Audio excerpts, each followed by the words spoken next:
Sir efficiency. आज हम start करेंगे एक्सरसाइज नंबर 9.3 जो कि बहुत ज़्यादा इंपॉर्टेंट है, उसका लेक्चर नंबर 2। लेक्चर नंबर 1 के अंदर हमने डिटेल से मिड पॉइंट के बारे में किया था क्वेश्चन नंबर 1 के अंदर, और क्वेश्चन नंबर 2 लॉन्ग के लिए बहुत इंपॉर्टेंट था। मैंने कहा था 3 और 4 भी क्वेश्चन बहुत ज़्यादा इंपॉर्टेंट है। इस लेक्चर के अंदर क्वेश्चन नंबर 3 और क्वेश्चन नंबर 4 करेंगे। बेटा बहुत ज़्यादा आसान क्वेश्चन है, आपको पता है कि एक एक क्वेश्चन इस चैनल के ऊपर आता है। चैनल को लाइक सब्सक्राइब शेयर जरूर कर लें। तो अच्छा चलते हैं बेटा क्वेश्चन की तरफ। बहुत ज्यादा आसान है कि हमने प्रूव करना है the mid point of hypotenuse of a right angle triangle is equal distant from 3 vertices of. पहले तो आपको 2-3 लफ्ज यहाँ पे यूज हुए हैं, उसको समझना पड़ेगा। सबसे पहले है जी मिड पॉइंट का, मैं ऑलरेडी पहले लेक्चर में बता चुका लेकिन फिर बताने लगा हूँ।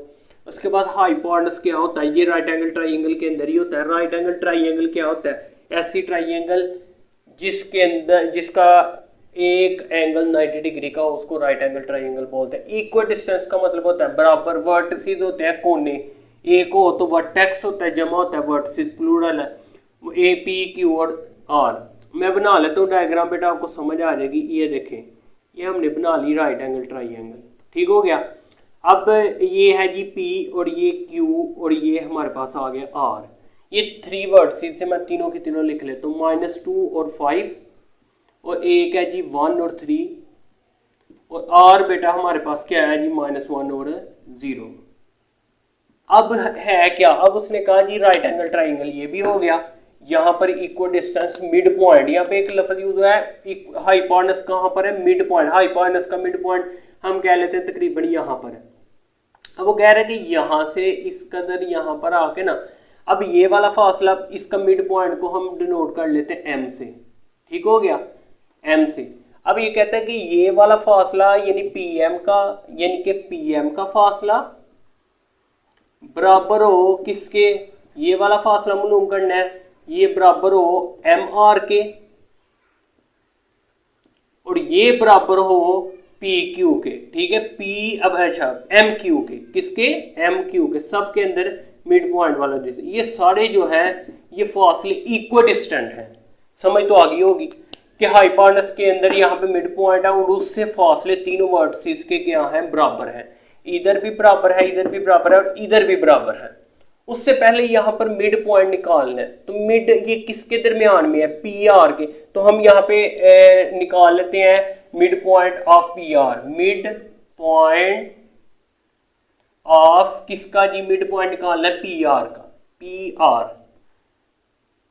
उसका मिड पॉइंट का फार्मूला आपको आता है x1 x2। मैं फार्मूला लिख लेता हूँ फिर एक दफ़ा, कि आपको पता है वैसे x1 जमा x2/2 और y1 जमा y2/2। अच्छा बेटा अब हमने करना क्या है, यहाँ पर p और r की वैल्यू नाम रखना है। इसका पहले p है तो p, x1 y1 x2 y2। यहाँ पर हमने मिड पॉइंट निकालना है इन दोनों के दरमियान। तो ये देखें x1 जमा x2, x1 और x2, x1 हमारे पास -2 है जमा, और x2 जो है x1 -2 और x2 जो है वो -1 है, नीचे आ गया 2।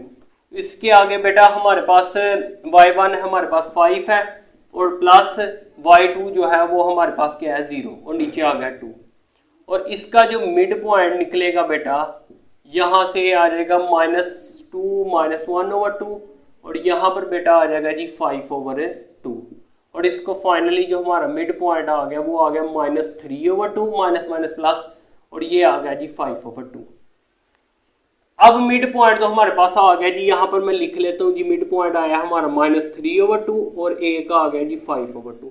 अब आपको आसानी से समझ आ गई होगी, पॉइंट तो हमारे पास है तो आसानी से डिस्टेंस निकालते हैं, तो तीनों बराबर आ गए तो हम कह देंगे कि ये प्रूफ हो गया। यही हमने प्रूफ करना है। पहला मैं डिस्टेंस निकालने लगा बेटा पीएम के दरमियान। तो पीएम का जो फासला निकालेंगे हम, डिस्टेंस का फार्मूला भी आपको आता होगा, एक दफ़ा फिर यहाँ पे लिख देता हूँ, x2 - x1 का होल स्क्वायर, पहले लेक्चर के अंदर पीछे बताया हुआ है, y2 - y1 का होल स्क्वायर, और ऊपर स्क्वायर रूट आ जाता है। अब यहाँ पर भी x1 x2 चाहिए, तो p m के दरमियान ये हमने x1 y1 जो पहले होता है उसको नाम 1 1 रख लिया करें। अगर इसको 2 2 भी रख लेंगे तो कोई इशू नहीं, लेकिन पहला हमेशा x का होता है, दूसरा y का, ये याद रखना है। अब ये आ गया x2 और ये आ गया y2। अब डिस्टेंस निकालना है तो सबसे पहले लिखना है जी x2 माइनस x1। तो x2 हमारे पास क्या है जी -3/2 माइनस x1 हमारे पास क्या है जी -2 प्लस इसका होल स्क्वायर आ गया था y2 हमारे पास क्या है जी 5/2 माइनस y1 हमारे पास क्या है जी 5 इसका होल स्क्वायर आ गया। इसका अगर हम नेक्स्ट करें तो ये आता है जी -3/2 और माइनस माइनस क्या आ जाएगा +2 आ गया और इसका क्या करना है स्क्वायर प्लस यहां पर इसको इसके साथ ज़रब कर देनी है 5 और इसको इसके साथ जिस तरह एलसीएम लेते हैं 10 और नीचे 2 को 1 से 2 आ गया और बाहर स्क्वायर। इसको भी ऐसे ही करना है -3 और +4 -3 और +4 जो अब आ जाएगा 1। यहाँ पे मैं लिख लेता हूँ जी 1/2 का होल स्क्वायर और यहाँ पर बेटा क्या आ जाएगा जी -5/2 का होल स्क्वायर और 1 का होल स्क्वायर 1 आता है 2 का होल स्क्वायर यानी 2 × 2 यानी 1/4 और ये आता है 5 × 5 यानी 25 और ये हमारे पास आ जाता है 4 ऊपर आ जाएगा जी स्क्वायर रूट। अब इनको दोनों को नीचे डिनोमिनेटर के नीचे चीज सेम हो तो ऊपर वाले ऐसे ही लिख लेते हैं तो ये आपका ऐसे ही आ जाएगा। तो ये जवाब आ गया जी 26/4 और ऊपर आ जाएगा जी स्क्वायर रूट। ये कटिंग होती है आप कर ले 2 1 * 2 2 3 * 6 यानी ऊपर 13 और नीचे 2। ये फाइनल बेटा हमारे पास किसका जवाब आ गया पीएम का। ये हमने जो ये एक डिस्टेंस था ये हमने निकाल लिया। अब हम निकालते हैं एम आर का डिस्टेंस भी जो है वो भी बराबर होना चाहिए। पीएम तो हमने निकाल लिया। अब एम आर निकालने लगे हैं तो एम चूंकि पहले है इसको मैं रेज कर लेता हूँ आपको आता होगा डिस्टेंस वाला फार्मूला भी तो मैं यहाँ पर दोनों के दोनों डिस्टेंस निकालने लगा। अच्छा इसके बाद यहाँ पे बेटा हम निकालने लगे हैं जी एम आर जब निकालेंगे यहाँ पे मैं लिख लिया जी एम आर तो एम यहाँ पर अब नाम रख दे जी x1 y1 एम चूंकि पहले है x1 y1 इसका नाम रख दे जी एम आर निकालना है x2 y2 ऑलरेडी रखा हुआ है तो इसका भी हम डिस्टेंस जी x2 माइनस x1 फॉर्मूले के अंदर आता है x2 हमारे पास क्या है जी -1 माइनस x1 क्या है जी -3/2 आ गया और यहाँ पे इसका होल स्क्वायर प्लस y2 हमारे पास 0 है माइनस y1 हमारे पास 5/2 है ये 5/2 आ गया। अब यहां पर इसका किया जाए माइनस माइनस क्या हो गया +3/4 और सॉरी 3/2 स्क्वायर बाहर है अभी पहले अंदर सॉल्व करेंगे फिर आप कैलकुलेटर पे डायरेक्ट कर लिया करें इसका क्या जवाब आएगा। अब फिर देखें एलसीएम मैं बताता हूँ किस तरह करना है आपने इसको इसके साथ इसको इसके साथ तो ये क्या आ जाएगा जी आपको पता है आगे भी किया था इसको किया तो -2 इसको इसके साथ किया तो 3 और नीचे आता है 2 और प्लस माइनस में 1/2 आ जाएगा इसका होल स्क्वायर और यहाँ पर आ जाएगा 25 -5 को 2 टाइम मल्टीप्लाई करेंगे 2 टाइम तो ये 25 आ जाएगा और 4 ठीक हो गया। और यहाँ पर अगर इसका किया जाए इसका स्क्वायर मैंने 1/2 का भी स्क्वायर साथ ही लेना था चले नेक्स्ट ले लेते हैं अब 1/4 और ये आ जाएगा जी 25/4 और फिर उसी तरीके से बेस सेम हो तो ऊपर वाले ऐसे ही लिखे जाते हैं और ये आ जाएगा जी 26/4 और इसकी कटिंग करके जो अब आ जाएगा 13/2 यानी 2 1 * 2 2 3 * 6 और 2 2 * 4 ऐसे आ गया। अब लास्ट फासला है जी ये भी इसके बराबर आ गया। अब ये जो रह गया है MQ अगर ये भी बराबर आ गया तो हमारा प्रूफ हो जाए अगर ना आया तो समझ ले बेटा हमने कहीं से मिस्टेक की है।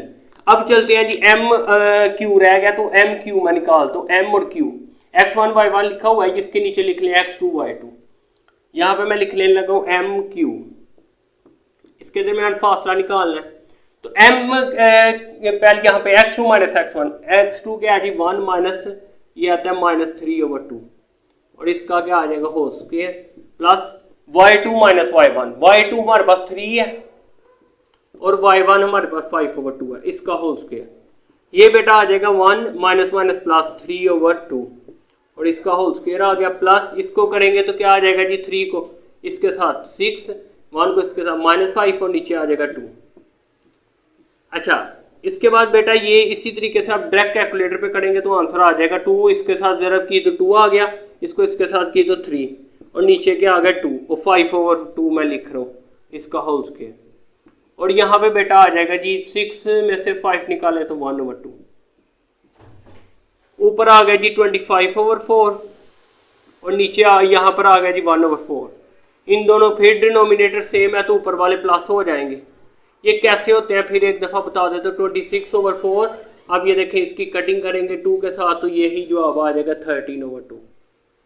2 2 दा 4, 2 1 दा 2 3 दा। अब ये देखें जब डिनोमिनेटर सेम होता है ना, ये जैसे 25/4 था और 1/4 था, तो हमने क्या होता है कि इसका एलसीएम आता है 4। जब जो भी एलसीएम आता है उसको ऊपर रखा जाता है, जो यहाँ पर होता है उसको नीचे कटिंग करके जो जो आप ऊपर मल्टीप्लाई। इस वजह से यही निशानी रखेंगे जब चीज़ डिनोमिनेटर सेम होता है तो बस ऊपर वाले ही लिखे जाते हैं। 1 को इससे मल्टीप्लाई करेंगे तो वही आ जाना।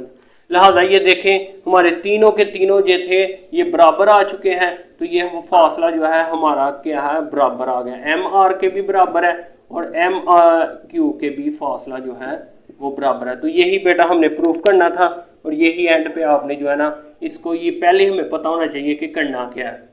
तो इस वजह से ये तीनों प्रूफ हो गए। ये भी हमारा रफ अमल था। तो ये सारा नीट सवाल है, इसका आप स्क्रीनशॉट ले लें और चलते हैं नेक्स्ट क्वेश्चन नंबर 4 जो कि इस लेक्चर का लास्ट क्वेश्चन है। फिर बाकी इंशाल्लाह जो है नेक्स्ट क्वेश्चन जो है नेक्स्ट लेक्चर में करेंगे। चलते हैं बेटा क्वेश्चन नंबर 4। क्वेश्चन नंबर 4 हमें दिया गया है इफ अगर 3 वर्सेस दिए गए हैं O, A और B और 3 पॉइंट्स इन द प्लेन। अगर हमारे पास 3 पॉइंट है एक प्लेन के अंदर तो फाइंड करना है जी M1 मिड पॉइंट, यानी कि M1 का मिड पॉइंट मालूम करना है, M2 मिड पॉइंट मालूम करना है ऑफ द लाइन सेगमेंट, जो कि लाइन सेगमेंट दी गई है। लाइन सेगमेंट भी आपको एक बता देता हूँ डायग्राम, AB और OB के दरमियान रिस्पेक्टिवली।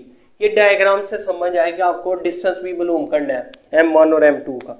अच्छा, उससे पहले क्वेश्चन करने से पहले मैं कुछ छोटी सी डायग्राम बना लेंगे। अगर ये पेपर में बना लेंगे तो फिर आपको समझ आएगी, वरना आपको समझ नहीं आनी। ये देखें O, A और यहाँ पर आ गया जी B। तीनों जो दिए हुए हैं वो भी हम लिख लेते हैं पॉइंट्स 0 0। A का भी पॉइंट्स है 3 0 और B का जो पॉइंट्स है वो है 3 5। अब देखें बेटा ये 3 पॉइंट, अब वो पता क्या कह रहा है, अब कह ये रहा है कि ये आपने मिड पॉइंट निकालना है जो कि रिस्पेक्ट है किसके, AB के और OB के। AB के एक रिस्पेक्ट है जी, AB के रिस्पेक्ट यानी यहाँ पर कह सकते हैं जी एक M1 है, और यहाँ पर हम कह सकते हैं कि OB के जो रिस्पेक्ट है ना वो क्या कह लेते हैं M2 है। अब M1 M2 तो हम निकाल सकते हैं, 2 पॉइंट के मिड पॉइंट निकालना कितना आसान है। तो मैं पहले मिड पॉइंट निकाल लेता हूँ, फिर जो M1 M2 का जवाब आएगा उसका हम डिस्टेंस निकाल लेंगे। कितना आसान है।